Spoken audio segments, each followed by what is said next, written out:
King Kong Théorie, Virginie Despentes. J'écris de chez les moches, pour les moches, les vieilles, les camionneuses, les frigides, les mal baisées, les imbaisables, les hystériques, les tarés, toutes les exclues du grand marché à la bonne meuf. Et je commence par là pour que les choses soient claires, je ne m'excuse de rien. Je ne viens pas me plaindre. Je n'échangerai ma place contre aucune autre, parce que être Virginie Despentes me semble être une affaire plus intéressante à mener que n'importe quelle autre affaire. Je trouve ça formidable qu'il y ait aussi des femmes qui aiment séduire, qui sachent séduire, des qui sentent le sexe et d'autres le gâteau du goûter des enfants qui sortent de l'école. Formidable qu'il y en ait de très douces, d'autres épanouies dans leur féminité, qu'il y en ait de jeunes, très belles, d'autres coquettes et rayonnantes. Franchement, je suis bien contente pour toutes celles à qui les choses telles qu'elles sont conviennent. C'est dit sans la moindre ironie. Il se trouve simplement que je ne fais pas partie de celle-là. Bien sûr que je n'écrirais pas ce que j'écris si j'étais belle, belle à changer l'attitude de tous les hommes que je croise.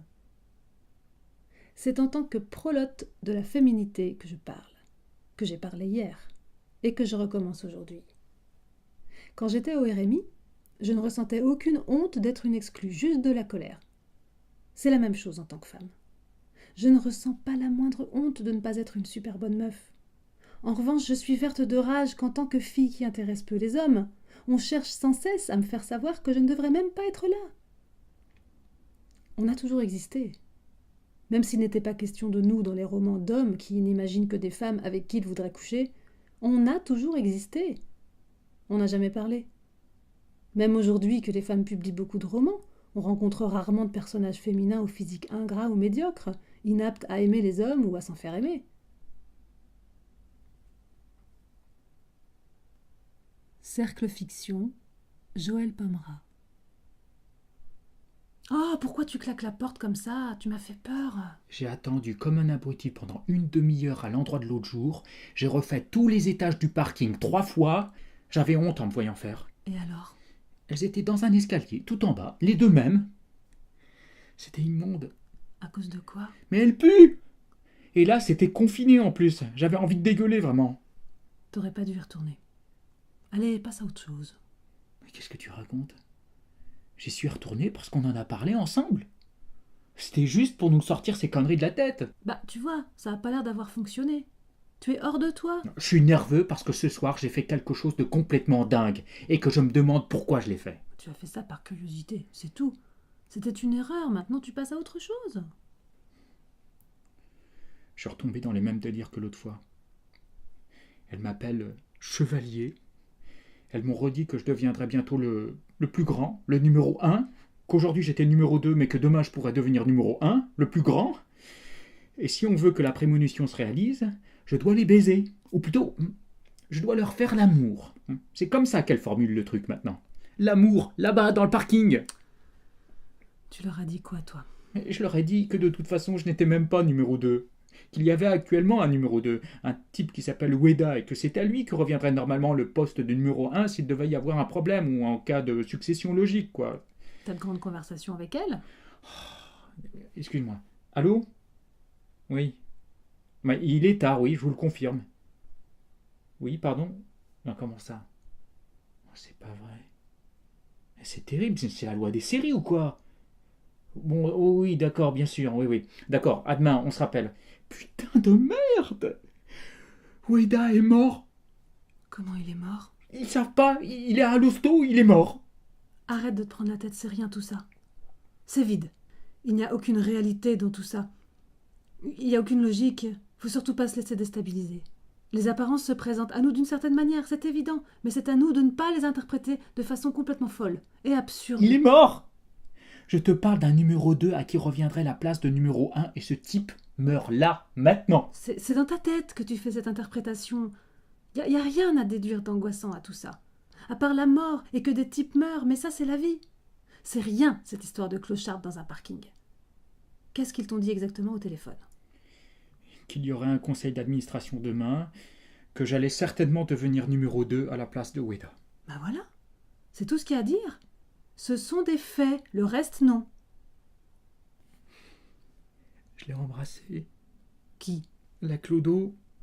Elle m'a demandé de l'embrasser avant de partir. Elle a insisté. Et tu l'as embrassé? Oui, c'était horrible. Pourquoi tu l'as embrassé? Je sais pas, j'étais dans le truc. Et c'est pour ça que Weda est mort maintenant. Elle m'a dit, si tu me faisais un petit baiser sur ma bouche, tu verrais que le chemin se dégagerait pour toi. Tu l'as embrassé? Oui, et Weda est mort. T'es vraiment prêt à aller très loin, toi? J'ai perdu les pédales là-bas, je te dis. Faut que tu te remettes en place dans ta tête. Et aussi, il faut que tu sois vraiment cohérent avec toi-même, là. Comment ça? Faut juste savoir ce que tu veux. Ce que je veux que ça s'arrête. T'es sûr? Oui, je suis sûr. Je te comprends pas. Tu n'as vraiment pas envie de prendre des responsabilités de ce niveau-là? Que jamais un jeune type comme toi ne pourrait obtenir autrement? Je te suis pas là. T'es en train de me dire que je devrais aller faire l'amour à une clocharde pour obtenir un poste de directeur général. C'est pas un poste ordinaire. C'est gigantesque. C'est inouï. Tu n'as même pas 40 ans. Puis tu l'as déjà embrassé. Mais ça va pas. Tu dis qu'il n'y a aucune relation entre cette histoire de parking et puis tout ce qui nous arrive. Non, je dis que ce qui nous arrive ne rentre dans aucune logique et que du coup, je ne veux surtout pas chercher à le comprendre. Je ne cherche aucune interprétation et aucune explication au néant. Par contre, je vois qu'autour de moi, il y a quelque chose qui se passe. Et ce quelque chose, c'est une opportunité. Cette opportunité, j'ai envie de la saisir, voilà. C'est tout. Pour ça, je devrais aller faire l'amour avec un débris humain qui pue. Excuse-moi de te le rappeler, c'est toi qui as commencé à l'approcher. Et si je n'avais pas envie de poursuivre, justement? Alors tu nous ferais passer à côté de quelque chose qui sans doute ne se représentera jamais. Et je t'en voudrais, peut-être, je sais pas.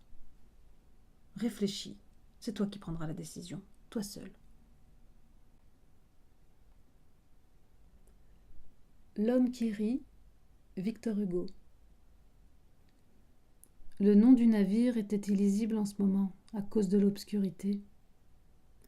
Au pied de la falaise était déposé, en désordre et dans le pêle-mêle du départ, le chargement que des voyageurs emportaient, et qui, grâce à la planche servant de pont, passait rapidement du rivage dans la barque.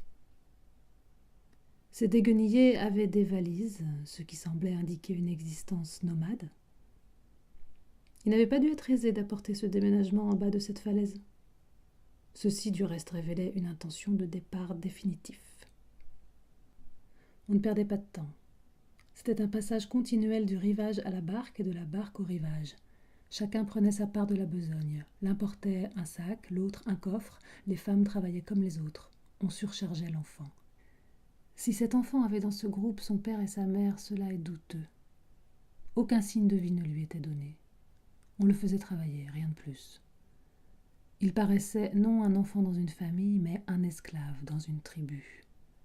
Il servait tout le monde et personne ne lui parlait. Du reste, il se dépêchait, et comme toute cette troupe obscure dont il faisait partie, il semblait n'avoir qu'une pensée, s'embarquer bien vite. Savait-il pourquoi? Probablement non. Il se hâtait machinalement, parce qu'il voyait les autres se hâter. Le moment de prendre le large arriva. La dernière caisse avait été portée sur le pont, il n'y avait plus à embarquer que les hommes. Les deux de cette troupe qui semblaient les femmes étaient déjà à bord, 6, dont l'enfant était encore sur la plateforme basse de la falaise.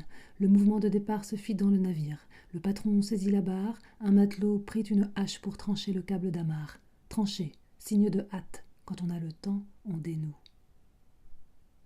L'enfant se précipita vers la planche pour passer le premier. Comme il y mettait le pied, 2 des hommes, se ruant au risque de le jeter à l'eau, entrèrent avant lui. Un troisième l'écarta du coude et passa. Le 4e le repoussa du poing et suivit le 3e. Le 5e, qui était le chef, bondit plutôt qu'il n'entra dans la barque et, en y sautant, poussa du talon la planche qui tomba à la mer. Un coup de hache coupa l'amarre, la barre du gouvernail vira, le navire quitta le rivage et l'enfant resta à terre. L'enfant demeura immobile sur le rocher, l'œil fixe. Il n'appela point, il ne réclama point. Il ne dit pas une parole. Il y avait dans le navire le même silence. Pas un cri de l'enfant vers ses hommes, pas un adieu de ses hommes à l'enfant. Il y avait des 2 parts une acceptation muette de l'intervalle grandissant. L'enfant, comme cloué sur la roche que la marée haute commençait à baigner, regarda la barque s'éloigner.